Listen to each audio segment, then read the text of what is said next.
Billionaire's son calls scholarship girl worthless trash. Her response broke the internet. An inspiring story by Heartfelt Tales.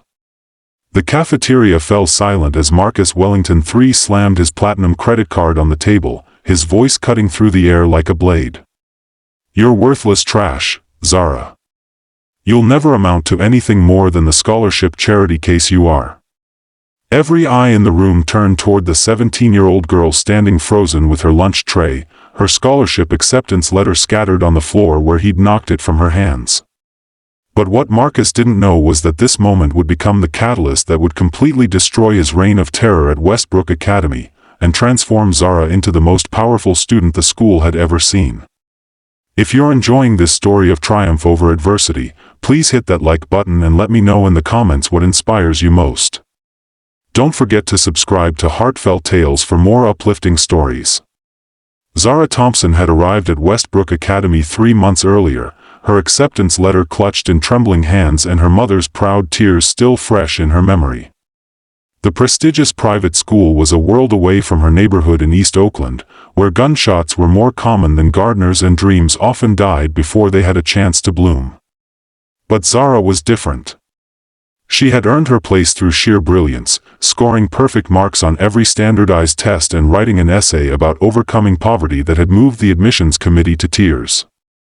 From her first day, she had tried to blend in, but her second-hand uniforms and bus pass made her stand out among the sea of luxury cars and designer accessories.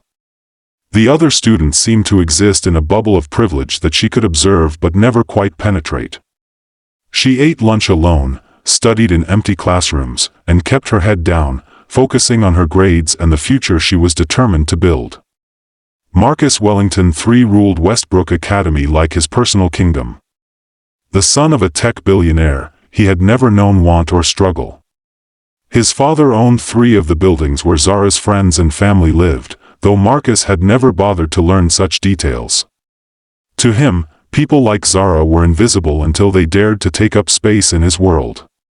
He surrounded himself with a pack of equally privileged followers who laughed at his cruel jokes and validated his sense of superiority. The confrontation began when Zara accidentally bumped into Marcus in the hallway, causing him to spill his imported coffee on his $500 shoes. His reaction was swift and vicious, but she had apologized and tried to help clean it up. That should have been the end of it, but Marcus saw an opportunity to assert his dominance. He began a campaign of systematic humiliation, spreading rumors about her family, mocking her clothes, and ensuring she was excluded from every social gathering. The moment in the cafeteria was meant to be his masterpiece. He had discovered that Zara had been accepted to Harvard with a full scholarship, news that should have been celebrated but instead became ammunition for his cruelty. He waited until the cafeteria was full, then approached her table where she sat alone, reading the acceptance letter her guidance counselor had just delivered. "Look what we have here," Marcus announced loudly, snatching the letter from her hands. "Another handout for the poor girl. Tell me, Zara, did you write about how pathetic your life is? Did you make them cry with stories about your druggy father and your mother cleaning rich people's toilets?" The words hit Zara like physical blows. Her father had struggled with addiction, but he had been clean for 2 years and worked double shifts at a warehouse to support their family. Her mother did clean houses, working her fingers raw to ensure Zara had everything she needed for school. These weren't sources of shame, they were testaments to her family's strength and sacrifice. "Give it back," Zara said quietly, standing up. Her voice was steady, but inside, she felt like she was breaking apart. "Or what?" Marcus laughed, holding the letter high above his head. "Face it, trash. You don't belong here. You never will. You're just a charity case pretending to be something you're not. You're worthless trash, and everyone here knows it." The cafeteria was dead silent. Students held their breath, some recording with their phones, others looking away in uncomfortable shame. Marcus's friends snickered, feeding off the energy of their leader's performance. Teachers at the far end of the room were too distant to intervene, and security cameras captured every moment of the humiliation. But as Zara stood there, something inside her shifted.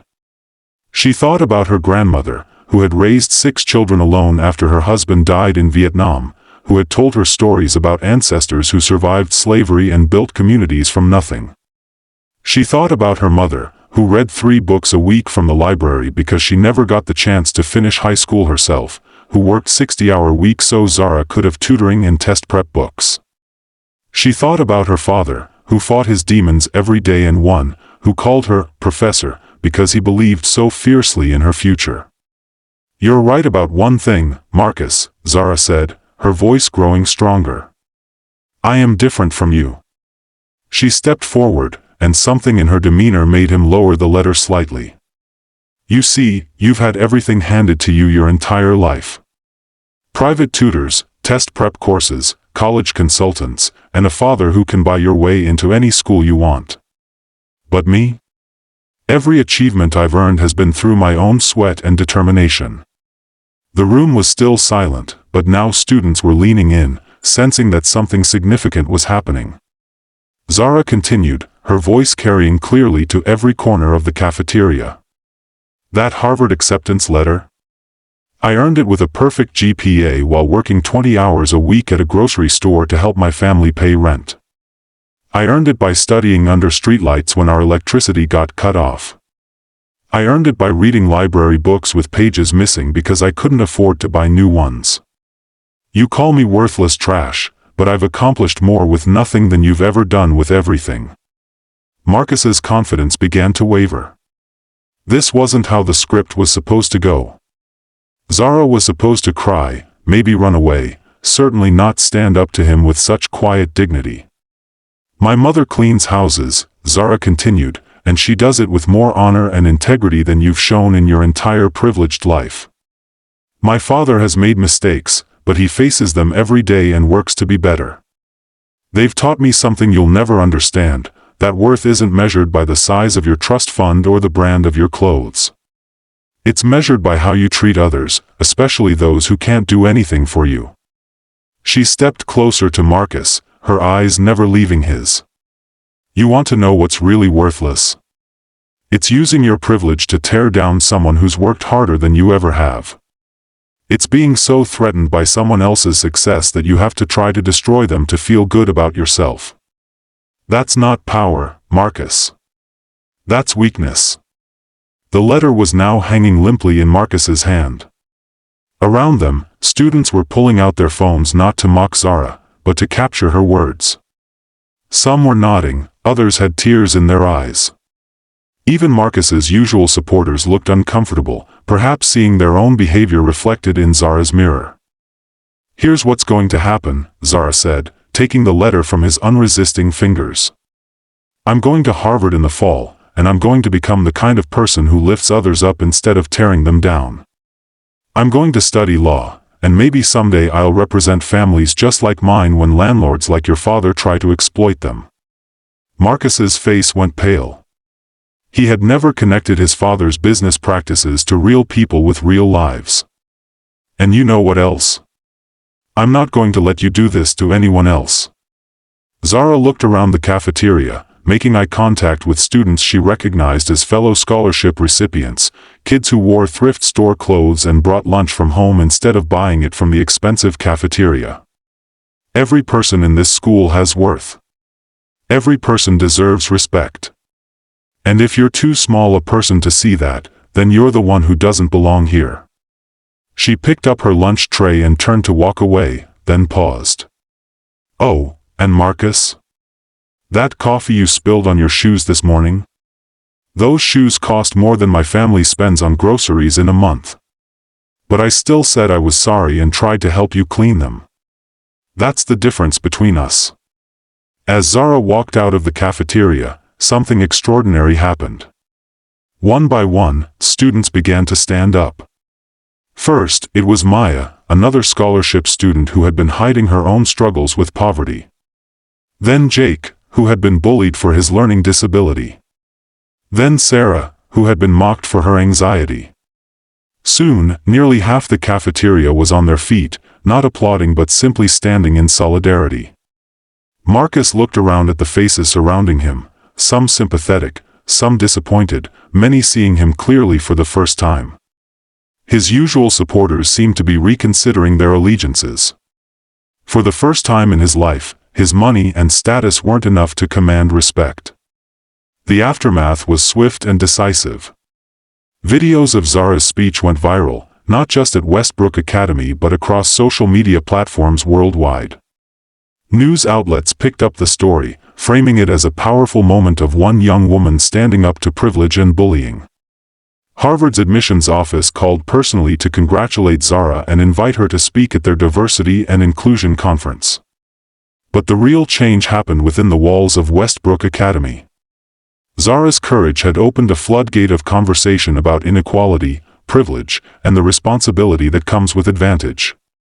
Students organized food drives for local families, created mentorship programs for struggling classmates, and demanded more diversity in the school's curriculum and leadership. Marcus, meanwhile, faced a reckoning. His behavior had been exposed not just to his classmates but to the entire world, including his father. For the first time, Marcus was forced to confront the consequences of his actions. His father, embarrassed by the negative publicity and perhaps remembering his own humble beginnings, enrolled Marcus in community service and therapy. The family foundation also quietly began offering more scholarships to underserved students. 3 months later, as Zara prepared for graduation, she reflected on how much had changed. She still sat alone sometimes at lunch, but now it was by choice rather than isolation.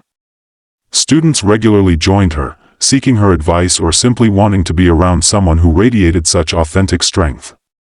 She had started a peer support group for first-generation college students and had become an unofficial spokesperson for educational equity. Marcus approached her one day after their final exam. He looked different, humbled, uncertain in a way she had never seen before. "I owe you an apology," he said quietly. "Not just for that day in the cafeteria, but for everything. I was wrong about you, wrong about everything." Zara studied his face, looking for signs of insincerity but finding none. "Thank you," she said simply. "But the apology you really owe is to yourself. You're better than the person you were, Marcus. You just forgot for a while."